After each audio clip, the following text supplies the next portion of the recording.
Hey indie filmmakers, Griffin here, and it has been a busy week of traveling for me. So today I want to talk about some of the gear that I take on the road and some lenses that I just borrowed for my next trip. I went to Los Angeles this past weekend to cover the Golden Globes. I was on the red carpet. If you missed that video, you can check it out right here. I was in New Hampshire this week covering Senator Rand Paul's visit. I'm going to South Carolina tomorrow to cover a political event there, and I needed some particular glass for the occasion.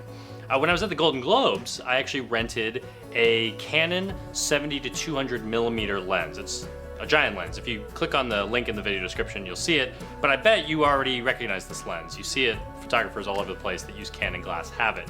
Luckily, I have a Metabones Speedbooster, this guy right here, which lets me take a Canon lens and put it on a Micro Four Thirds camera like my GH4. And it uses the entire lens. It actually like refocuses it onto that tinier sensor. So I'm getting the whole lens. So I imagine it actually looks pretty much the same as it would look on a full frame camera. That lens was wonderful. It was great for, I mean, if you watch the Golden Globes video, you'll see that much of it was shot on this lens, my 12 to 35 millimeter, which right now is probably set around 20 millimeters or something. You could tell which ones are shot with this, it's very wide, versus which ones are shot with the super telephoto lens. It was good to have both. I ran around with my GH3 with one lens and my GH4 with the other lens, so I didn't have to switch back and forth. But it's a giant lens, so I couldn't fit it in my tiny little low pro bag, which is what I'm hoping to carry around at this event that I'm going to tomorrow, instead of taking my giant low pro fast pack 250 bag, which I like, but it's big, it's heavy. I would put the Canon glass up in the top and then my two cameras down in the bottom. So to see if I can avoid this giant lens, I asked B&H, who, now that I live in New York, I have this great relationship with B&H. It's a store that I love, and they've offered to let me borrow lenses and well, really any camera gear that I want to try out. So I asked them if I could borrow these three lenses, and I'll talk about them in depth. We got the Panasonic 42.5 millimeter f1.2. I have the Panasonic 35 to 100 millimeter and 100 to 300 millimeter. Thank you B&H for letting me borrow $4,000 worth of lenses. You're amazing, because you know, it'd be kind of awkward to go to my boss and say, hey, can I buy all these lenses that I've never tried out before? So this is beautiful. I'm gonna take these with me and see how they go. And you know, like this 100 to 300 millimeter is way tinier than that giant Canon. It's probably not as good, but we'll find out. So these lenses, this one's kind of expensive. 42.5 millimeter, it's a $1,600 lens, but let's take a look at it real quick. It is all metal, it feels great, and if I turn it on here, so right now I have it set actually at the same ISO as this lens right here. Let's bump this lens. The 12 to 35 millimeter can go all the way up to 2.8, f2.8. And this lens is at f1.2, its maximum aperture. You can see it's a lot more light. In fact, it's, I think, more than quadruple the light, because if we go from f2.8 down to f2, that's doubling the light. You go from down to f1.4 from there, and that's double the light again. So this is f1.2. It's more than quadruple the light that lens can do. Now, if I set it at an appropriate ISO, there we go. But you can also see, because of this aperture, it is like crazy shallow depth of field. This thing is called the Nocticron. It's actually a lens I hadn't heard of before, but it came out last year, clearly intended for low light situations. And because it's Panasonic, unlike the Voigtlander 0.95 lens, which everyone loves, that's a $1,000 lens, this one has autofocus that communicates with camera. It has optical image stabilization, which is a huge thing with me and prime lenses. I mean, it kind of sucks to use prime lenses that don't have image stabilization, so this should be pretty amazing. I don't know if I'll be in a lot of low light situations, but we'll find out. This should be a good portrait lens too. Oh look, it looks like I can focus even about 1.5 feet away. Let's see how close I can focus. Maybe not that close. Not quite, but so yeah, should be a fun lens to play with. Next up, we have the Panasonic 35 to 100 millimeter. I've heard great things about this lens. It's another $1,000 lens, just like my 12 to 35.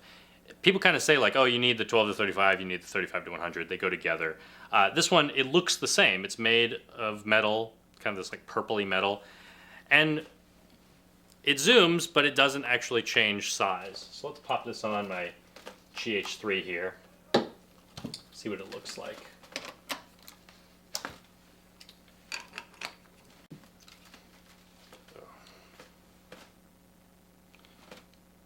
So this one is just like my 12 to 35 millimeter. It's f2.8 and it's constant aperture. So I can zoom in and it doesn't get any darker. But I do need to bump my ISO up because I had it set for the last lens. So, I mean, there's my range, 35 to 100. It's actually not that much of a range, but a nice complement to the 12 to 35. And one great thing about this lens, just like my 12 to 35 millimeter, is that it is parfocal, meaning if I focus once and I zoom in or out, it's still in focus. I don't need to refocus. And now let's try the 100 to 300 millimeter.